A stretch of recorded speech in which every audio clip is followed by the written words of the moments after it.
नमस्कार दोस्तों, मैं माइथोलॉजी राइटर श्रीकांत विश्वकर्मा और आज मैं आपको श्री रामचंद्र जी के बारे में बताने वाला हूँ।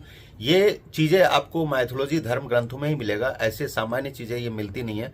तो मैं सबसे पहले आपको बताना चाहूँगा कि राम का अर्थ क्या है, भगवान राम का अर्थ क्या है। उनका नाम जो है ऋषि वशिष्ठ ने रखा था। रा का अर्थ होता है प्रकाश और म का अर्थ होता है स्वयं से। तो ये दोनों शब्द मिलके अर्थ बनता है कि जो स्वयं को भीतर से प्रकाशित करे उसे ही राम कहते हैं। और राम जी देखने में कैसे थे, उनका शरीर कैसा था, किस तरह वो बोलते थे, ये सारी बातें मैं आपको बता रहा हूँ। राम जी का जो वाणी थी वो बहुत ही गंभीर थे, वाक्पटु थे और बोलने में बहुत संयमित थे।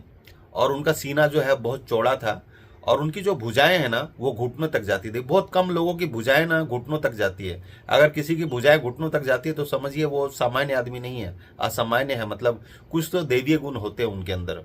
और उनकी जो आभा थी वो हरित युक्त, मतलब जो हरा सांवला रंग जो था उनका वो कांतिमय लिए हुए था।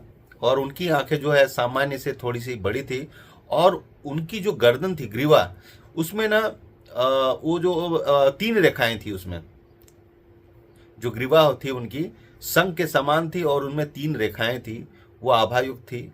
और इस तरह श्री राम जी का वर्णन जो है कि वो किस तरह दिखते थे, बोलने में बहुत गंभीर थे, सोच समझ के बोलते थे, सदा संयमित रहते थे और बहुत कम बोलते थे। जब भी अवसर होता था वाक्पटुता थे, लेकिन जब भी अवसर होता था तो ही बोलते थे, वरना नहीं बोलते थे।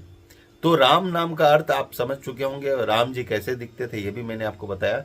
तो ये सब बातें ना हमारे धर्म ग्रंथों में लिखी है, रामायण में, वाल्मीकि रामायण में और बहुत सारे ग्रंथों में लिखी है, जो सामान्य रूप से कहीं विकिपीडिया वगैरह में शायद न मिले या मिलता हो। लेकिन मैंने सोचा कि मैंने पढ़ा तो आपको शेयर कर दूं। Thank you.